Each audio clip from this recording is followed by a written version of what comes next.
సంగం ఇసుక రీచ్లో అక్రమ ఇసుక తవ్వకాలపై అర్ధరాత్రి safe CI Yashodhara SI Nagarjuna Reddy దాడులు నిర్వహించారు. రీచ్ పరిసర ప్రాంతంలో ఉన్న ఒక జేసీబీ టిప్పర్ను స్వాధీనం చేసుకుని సీజ్ చేసి పోలీస్ స్టేషన్కి తరలించారు. మండలంలో ఎక్కడ ఎటువంటి అనుమతులు లేవని, తవ్వకాలు జరిపితే కఠిన చర్యలు తీసుకుంటామని సేఫ్ సిఐ యశోధర హెచ్చరించారు. అక్రమ తవ్వకాలు జరిపితే తమకు సమాచారం అందించాలని సూచించారు.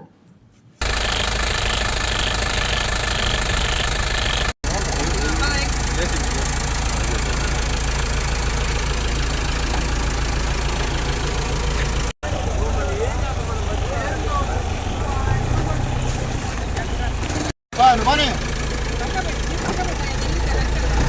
Kamay, kamay.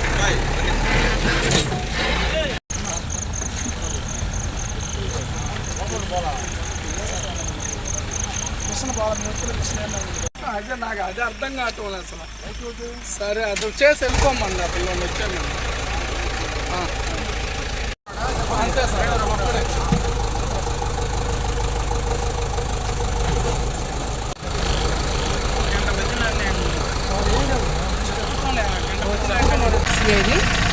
ఇవాళ సంగం రీచ్లో అనధికారంగా ఇసుక తరలిస్తున్నారని మాకు ఇన్ఫర్మేషన్ వచ్చిందండి.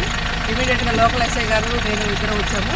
ఇక్కడ రావడంతో ఒక టిప్పర్ను ఒక జేసీబీ ఉందండి. ఈ రెండింటిని సీజ్ చేసి స్టేషన్ తరలిస్తున్నామండి. ఎక్కడైనా సరే అనధికారంగా ఇసుక తరలిస్తే మాత్రం వాళ్ళ మీద చాలా కఠిన చర్యలు తీసుకోబడతాయండి. ఎటువంటి పరిస్థితుల్లో మేము అన్ని చోట్ల కూడా విజిలెన్స్ పెట్టున్నాము. అనధికారంగా ఎక్కడైనా ఇసుక తరలిస్తున్నామని చెప్పి మక్తాపురము, వెంగారెడ్డిపాలెం, సంగం, మెనగల్లు ప్రతి చోట కూడా అన్ని చోట్ల నిఘా పెట్టున్నాం విజిలెన్స్. ఎక్కడైనా సరే అనధికారంగా ఏ టైంలో అర్ధరాత్రులైనా తెల్లవారుజాములైనా ఇసుక తరలిసని మాకు సమాచారం వస్తే మాత్రం కఠిన చర్యలు తీసుకోబడతాయండి. ఇమీడియట్గా ఇప్పుడు జేసీబీని టిప్పర్ని సీజ్ చేసేవాడిని.